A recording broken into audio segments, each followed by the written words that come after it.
안녕하세요. 스포츠에라입니다. 사랑하는 구독자 및 처음 보신 분들, 고배당 당첨 인증합니다. 실력으로 보여드렸고 어디 누구보다 정확한 정보와 조합으로 매일 무료로 공유해드렸습니다. 스포츠는 매일 있습니다. 비록 매일 맞춘다고 말씀은 못 드리지만 결국 이번처럼 또 한 번 당첨 나옵니다. 조합은 매일 무료로 공유해드리니 함께 당첨되어 우리은행 같이 갑시다. 첫 번째 경기 멜버른 빅토리 대 피닉스 분석 시작해보겠습니다. 멜버른 빅토리는 시즌 초반 수비 붕괴로 큰 흔들림을 겪었지만 최근 홈 경기에서는 라인 간격을 좁히며 안정감을 되찾는 모습이다. 아르투르 딜레스 감독은 이전보다 수비 숫자를 확보한 뒤 측면 전개를 통해 공격을 풀어가는 방향으로 전술을 수정했다. 공격의 핵심은 단연 니코스 베르고스이며 그의 포스트 플레이 성공 여부에 따라 공격 전개가 완전히 달라진다. 베르고스가 전방에서 버텨줄 경우 이선 침투와 세컨드 볼 싸움이 동시에 살아난다. 중원에서는 조디 발라돈의 활동량이 핵심 변수로 웰링턴의 압박을 얼마나 효과적으로 벗겨내느냐가 중요하다. 발라돈이 볼을 오래 소유하지 않고 빠르게 배급할수록 공격 템포가 살아난다. 좌측의 제이슨 데이비스는 오버래핑 빈도가 높은 자원으로 측면에서 수적 우위를 만드는 역할을 맡는다. 홈 경기에서는 데이비슨의 전진 빈도가 확실히 높아지는 경향이 있다. 수비적으로는 라인을 과도하게 올리지 않으며 역습 대비에 신경 쓰는 운영이 예상된다. 전체적으로 빅토리는 홈 이점을 바탕으로 안정과 공격의 균형을 동시에 노리는 경기 운영을 펼칠 가능성이 크다. 웰링턴 피닉스는 장카를로 이탈리아노 감독 체제에서 조직적인 수비 블록을 중심으로 경기를 풀어가는 팀이다. 직전 경기 승리로 분위기 반전에 성공했지만 시즌 전체 흐름은 여전히 기복이 존재한다. 공격에서는 이페안이 에제가 중심이며 제공권과 결정력을 모두 갖춘 유형이다. 에제가 박스 안에서 버텨줄 경우 측면 크로스의 위력도 배가 된다. 하지만 플레이메이커 이식의 히데키의 이탈은 공격 전개에서 치명적인 손실이다.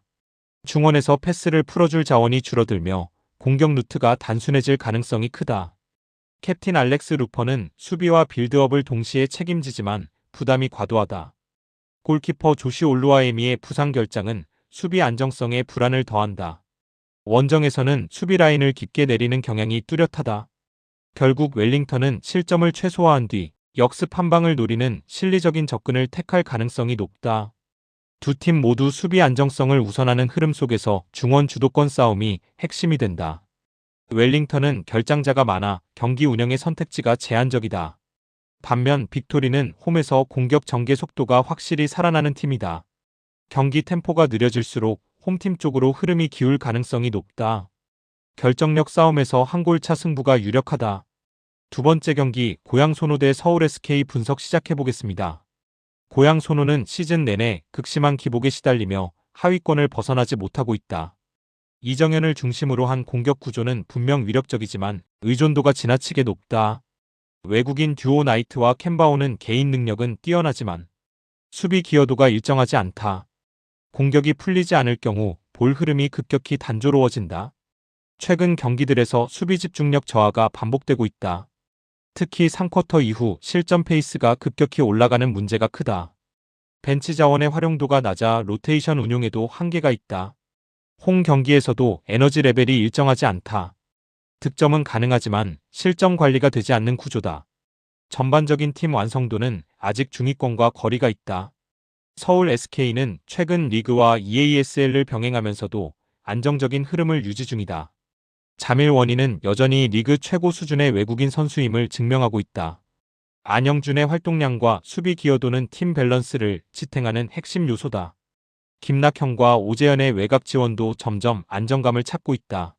오세근의 경험은 접전 상황에서 큰 힘이 된다. 공수 전환 속도가 소노보다 확실히 빠르다. 수비 로테이션 완성도 역시 SK 쪽이 우위다. 최근 승부처 집중력이 매우 뛰어나다. 접전에서도 흔들리지 않는 경기 운영이 가능하다. 전체적인 뎁스와 완성도에서 분명한 차이를 보인다. 소노는 공격력은 있지만 수비에서 불안 요소가 많다. SK는 실점 관리와 클러치 운영에서 강점을 가진 팀이다. 경기 흐름이 길어질수록 원정팀이 유리해진다. 큰 점수 차보다는 접전 양상이 유력하다. 마지막 집중력 싸움에서 차이가 날 가능성이 크다. 세 번째 경기 신한은행 대 삼성생명 분석 시작해 보겠습니다. 신한은행은 긴 연패로 인해 팀 분위기가 크게 가라앉아 있다. 하지만 최근 경기 내용 자체는 완전히 무너졌다고 보긴 어렵다. 최희샘은 골밑에서 확실한 존재감을 보여주고 있다. 신지현 역시 공격에서 꾸준히 득점을 책임지고 있다. 문제는 경기 후반 집중력 저하다. 클러치 상황에서 실수가 반복되며 승기를 놓친다. 로테이션 폭이 좁아 체력 부담이 크다.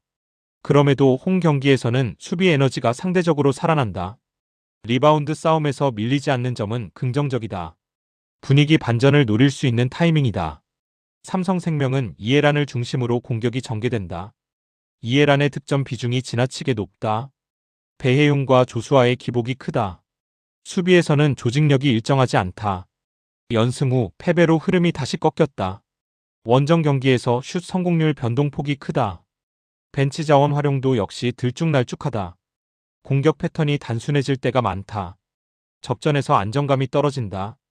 정배당을 주기에는 불안 요소가 많다. 두 팀 모두 확실한 우위를 장담하기 어렵다.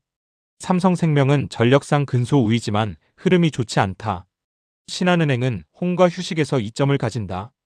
접전 양상으로 흘러갈 가능성이 높다. 집중력 싸움이 승부를 가를 전망이다.